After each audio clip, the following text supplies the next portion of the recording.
Good afternoon, ladies and gentlemen. This is Youngmo Kim from Aeon. I worked for Samsung Advanced Institute of Technology for 15 years. After that, I was leading a technology to business team in TechnoValue, and from year 2018, I'm running my own business, Aeon. The main focus of my business is first strategy and planning and marketing and investment. Normally, my business is focusing on supporting startups. Focusing area and coverage is material, device, energy and environment, etc. And geographical coverage is Europe, China, Japan, Southeast Asia, and USA. As a reference, I'm running my own private equity fund, and I'm consulting in terms of investment and marketing. I'm running various projects now. So let me go to the first chapter, Global Megatrend. Today I'm going to talk about 7 global megatrends in year 2030. Trend 1 is changing demographics. Trend 2, globalization and future markets. Trend 3, scarcity of resources. Trend 4, the challenge of climate change. And Trend 5, dynamic technology and innovation. Trend 6, global knowledge society. Trend 7, sharing global responsibility. First one is changing demographics. Demographic is changing very quickly. Firstly, the world population is growing very quickly. Then the society is getting older and older. Thirdly, people are gathering to cities, increasing urbanization. Please let me go into details. First one is world population is growing. In year 30, the world population will increase to 8.3 billion, or up to 20% from today, 7 billion. Developing countries, the population is growing 7 times faster than in developed countries. In developing countries, the population will grow by 24%, which while developed countries, the population will grow only by 3.6%. The society is getting old. People are living longer. Globally, the median age will move up to 5.1 years from 29 to 34 in year 2030. The median age in the developed countries will be 4.4, which is 44 years old. However, in developing countries, the median age in the developing countries will rise by 5.5 years, reaching 32 years. Also, people are collecting or gathering to cities more and more. The urban share of the population will continue to rise at very high speed, and growth will even accelerate it. By year 2030, almost 5 billion people, or 59% of the world's population, will live in cities. Over 90% of the increase in urbanization is taking place in developing countries. In year 2050, more than 20 of the world's top 50 cities ranked by GDP will be located in Asia by the year 2050. As you can see in the picture, the 50 dots are plotted in this picture. The green dots are newcomers of top 50. From 8 in 2007, more than half of Europe's top 50 cities will drop off the list, as will 3 in North America. What can we do in terms of these changing demographics? First one, we need to focus on growth regions. Companies need to focus on countries with both a growing population and a growing income per capita. Countries that will increase their population by more than 20 million people and reach a per capita GDP above $10,000 in PPP will be India, China, Nigeria, Indonesia, Brazil, Philippines, Egypt, and Mexico. We need to focus on these countries. And market potential of the middle class is getting more and more important. In many developed countries, people aged 60 and over will become the largest segment. Companies need to focus on the people in this segment by understanding their needs. A 60-year-old in 2030 will be more fit and healthier than one today. So consumption pattern will be defined by life expectancy or year left to live. Companies can use cities as future laboratories since the main impulses and changes will become for them. Product development should focus on smart solutions within limited spaces. As consumers move into cities, their demand changes. The new megacities in developing countries need to establish an appropriate infrastructures. Next megatrend is globalization and future markets. First one is globalization. Exports and foreign direct investment will grow faster than GDP. BRICS, the new powerhouse, their GDP will grow by 7.9 per annual, and beyond BRICS, the next 11 will grow by 5.9 per annual, strong growth for Asian 5. The globalization will be going on. Globalization will continue with exports and foreign direct investments growing faster than GDP. In year 2030, exports will account for 33% of GDP compared to 26% in 2010. In 2030, developing countries will account for 73% of global nominal exports compared to 53% today. In year 2030, developed countries will account for only 27% of global nominal exports compared to 47% today.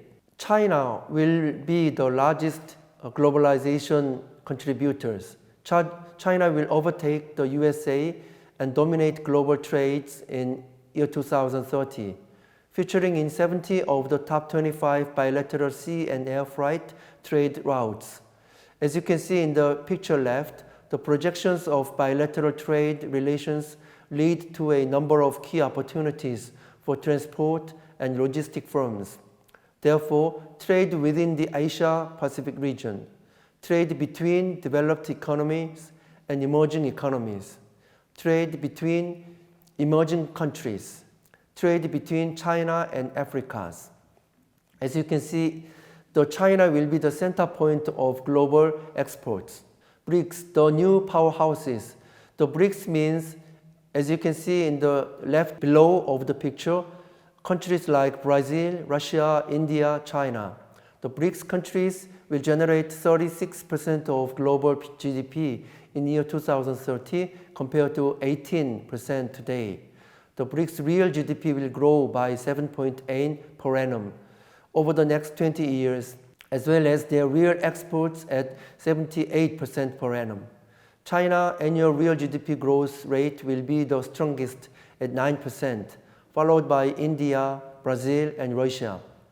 The middle class in the BRICS countries will grow 150% from 8 million people today to 2 billion people in year 2030. Beyond BRICS, which means, as you can see in the left bottom of the picture, Bangladesh, Egypt, and so on. The next 11 will have a real GDP growth rate of 5.9 per annum over the next 20 years. The real GDP of ASEAN 5 will grow 6.6 per annum, reaching about 4% of global GDP. Real exports of ASEAN 5 will grow 6.4 per annum and will account for 4.7% of the world's exports. The middle class in the next 11 countries will grow by about 120% up to 2030. Then what can we do as a corporate perspective? We need to focus on foreign markets. Due to the strong economic growth in many developing countries, their demand for a balanced country portfolio needed in order to benefit from the new emerging markets. Companies need to consider, analyze, and evaluate political, social, and cultural aspects, in addition to external economic developments, to make sure they enter the right markets. And we need to consider market potential of the middle class. As engine of economic growth and consumption of middle class, companies should focus on countries with a growing middle class, especially in Asia. The special needs of middle class within a country or culture must be understood in order to satisfy them successfully. The new entrants into the middle class are hungry for well-known international brands, status symbols, and variety of services. We need to have a scenario technologies. As the future cannot be predicted with great accuracy, scenario techniques are becoming more and more important. Selecting the most appropriate scenario gives company great advantages, as they can react quickly, objectively, and rationally. Besides analyzing opportunities, scenario technique can be used to reduce risk. Trend 3 is scarcity of resources, energy. Global primary energy consumption will rise by 26% of today. Water, half of the world's population will be living in areas of high water stresses. Other commodities like metals and grains will run out, rising food demand. Total demand of primary energy will increase by 26% to 16 million tons of oil equivalent by year 2030. The developing countries will consume 79% more energy than the developed countries in year 2030. Primary energy consumption in the developing countries will grow about 15 times faster than in the developed countries. Water. Annual global water requirements will grow by 53% from 4,500 billion square meter now to 6,900 billion cubic meter in year 2030. Total water demand in the developing countries will increase 18% faster than in the developed countries by year 2030. Water consumption in the developing countries is predicted to rise by 58% up to the year 2030. Other commodities. Demand for food will rise due to growing population and growing per capita food consumptions. Raw materials account for more than 1/3 of all goods traded worldwide. Iron is the most commonly used metal resources. Demand for food developing countries will significantly rise. What can we do as a company? First, we need to reduce consumptions.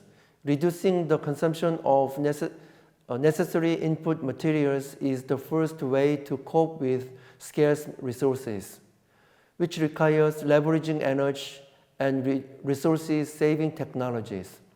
Resources should be saved in the production processes and in the product itself. Competition of water intensify among the agricultural, industrial, and domestic sectors, so companies should reduce water consumption as well as avoid pollution. Also, we need to reduce dependency. To reduce the dependency on specific resources, companies should try to use substitute resources that are less scarce. Diversify the product portfolio and supplement it with services is another strategy. Rising the potential number of suppliers reduces the dependency on single raw material suppliers. Companies should hedge resource prices or integrated automatic price adjustment. Also, we need to appeal consumers. Consumers will become increasingly aware of resource scarcity. Resource-saving production processes should be highlighted and used for market purpose. Companies should appeal to consumers and other stakeholders via PR, investor relations, etc. to build image of responsible resource use. Climate is changing very quickly. First, CO2 emission is increasing. World CO2 emission will increase 16%. And global warming, the average global temperature will rise 0.5 to 1.5 degrees C. And the ecosystem is at risk. Declining biodiversity and extreme weather will risk the ecosystem. By year 2030, world CO2 emission from fuel combustion will increase 16% to 35,000 megatons. CO2 emission from fuel combustion of OECD countries will be reduced by 14%, while non-OECD countries will increase their emission by 38% over the next 20 years. OECD countries will decrease their emission by 0.7 per annum, account from 32 of the world's emission. However, non-OECD countries will increase their emission by 1.6 per annum, account to 68% of world's emission. The global temperature is going on. The average global temperature will rise 0.5 to 1.5 degrees C between now and year 2030. Temperature increase varies greatly between regions and even within countries. Developing countries will suffer more from the negative consequences of temperature increase as they have fewer resources to adapt socially, technologically, and financially. By year 2030, developing countries will require 2.8 to 67 billion US dollar to adapt climate change. The world's biodiversity will be reduced by 5% point, from currently 70% of its original potential to 65% in year 2030. The four factors with the greatest impact on loss of biodiversity by year 2030 will be land use change for agriculture, infrastructure, climate change, and forestry. A temperature increase of 2.0 degrees C will put 20 to 30 species at a much higher risk of extinction. What can we do as a company or business? We need to seize new business opportunity. New business opportunities will rise from climate change in terms of products, emission, brokeraging, and reputation, brand values. New eco-friendly products or technologies will open up business opportunity and dominate the markets. Companies need to clearly communicate their achievement in terms of environment friendliness. Companies could set up carbon funds and engage in emission trading schemes. Also, we need to reduce CO2 emissions. Companies need to reduce their CO2 emissions in order to comply with legal requirements and improve their reputation. Companies should focus on reducing the amount of energy resource used. Production and logistics should be optimized within the value chain. And we need to manage climate change risk. Companies should focus on the potential risks arising from climate change and include them in future business planning. The right insurance policies must be found and the rising risk premium budget for. The risk of legal action, business disruption caused by extreme weather events or long-term physical change need to be considered and the right action taken. Trend 5 is dynamic technology and innovation. Technology is diffusing. Technology will spread at high speed throughout the world. And the power of innovation is getting higher and higher. Innovation will change our lives. For example, robotics, Internet of Things. The age of life science is coming, changed by demographics, boosted by R&D. Technology diffusion will continue and even speeded up by year 2030. The number of mobile-only internet users is still only 14 million today, but it is expected to grow 34% per annum by year 2030, connecting 60% of the world's population to mobile broadbands. Technological progress increased 40 to 60% faster in developing countries than in developed countries between 1990s and 2000. Power of innovation. By year 2030, renewable energy will replace fossil carbon. Robotics will change our lives by carrying out tasks that humans normally do themselves today. ICT will still influence our private and business lives with innovations such as cloud computing and virtual reality. By year 2030, some developing countries will become major competitors of the latest technologies and innovations from developed countries. Innovation is increasingly being seen as central of business, research, and government. Nations and firms are increasingly aware of the importance of being ahead of the next wave of innovation. If the last wave of innovation, ICT, was driven by market needs, such as reducing transaction costs, there is significant evidence that the next waves of innovation will be driven by the twin needs to simultaneously improve productivity whilst lightening our environmental load on the planet. The age of life science is coming. The theme of the next basic innovation cycle leading up to year 2030 will be life science. The last cycle was driven primarily by ICT. Life science comprises different fields of sciences. The most important ones are biotechnology, medicine, and pharmaceuticals. Biotechnology is expected to have a greater impact on developing countries than developed countries by year 2030. Corporate actions for this biotechnology will be, we need to establish cooperative partnership and networking. Companies need to strengthen their R&D positions, especially mid-sized ones. An ideal way to external R&D activities without investing heavily is to establish cooperative partnership and networks.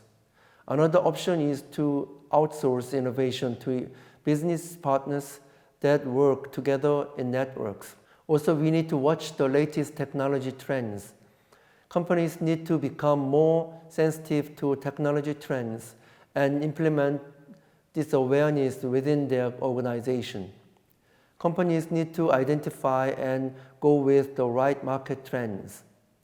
Companies need to widen their perspective from analyzing trends within their company to external resources such as social media. We need to think divergently and convergently at the same time. The creation of innovations demands two opposing skills: the ability to link convergently and divergently simultaneously. Companies need to make sure the divergent thinking is given at use. Companies need to make their organizations aware of the necessity of viewing divergent and convergent thinking as intricately intertwined and implement internal structures to enable both types of them. Trend 6 is global knowledge society. Know-how base. 50% of the people worldwide will have completed at least secondary educations. Gender gap. The difference between men and women expected to getting narrow. War of talent. The demand for qualified people will be growing and growing. The cross-linking of knowledge via the internet will increase significantly up to year 2030, which will mainly become from developing countries.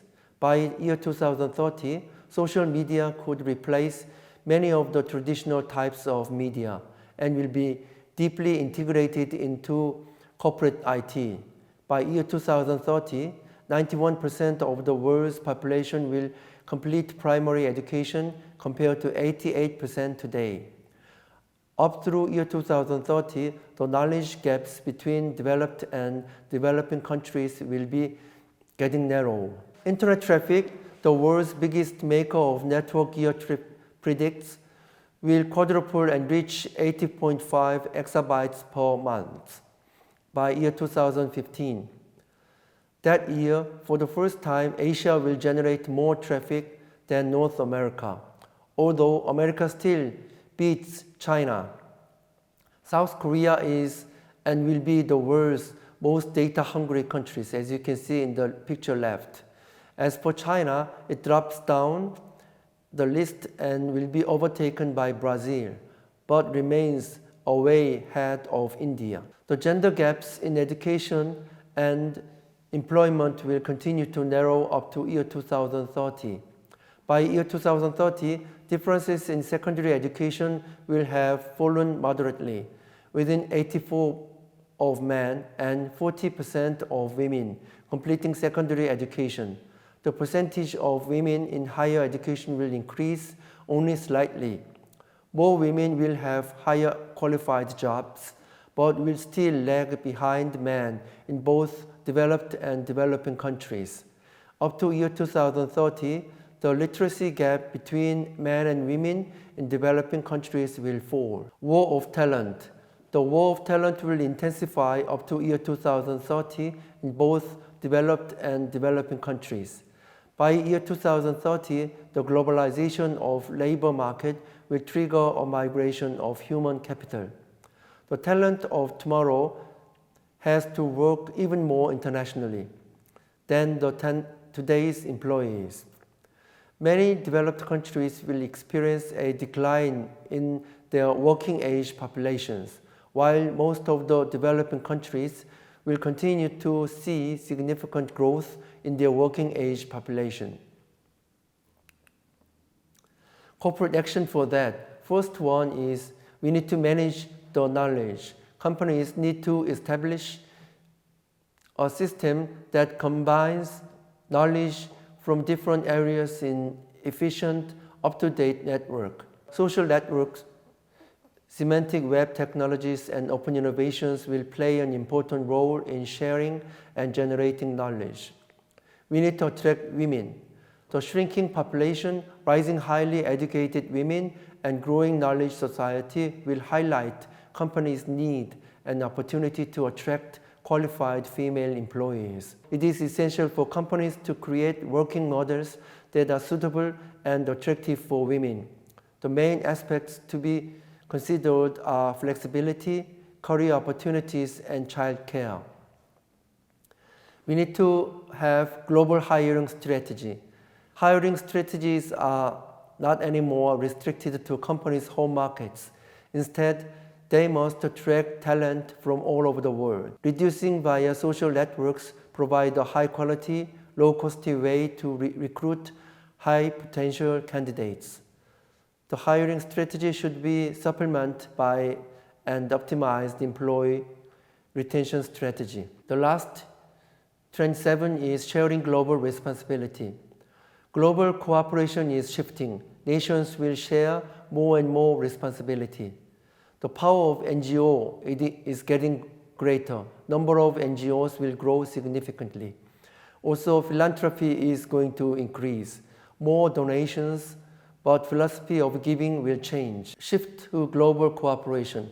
Future problems, including international crisis and serious risk of environmental population, will lead to a great awareness of global responsibility.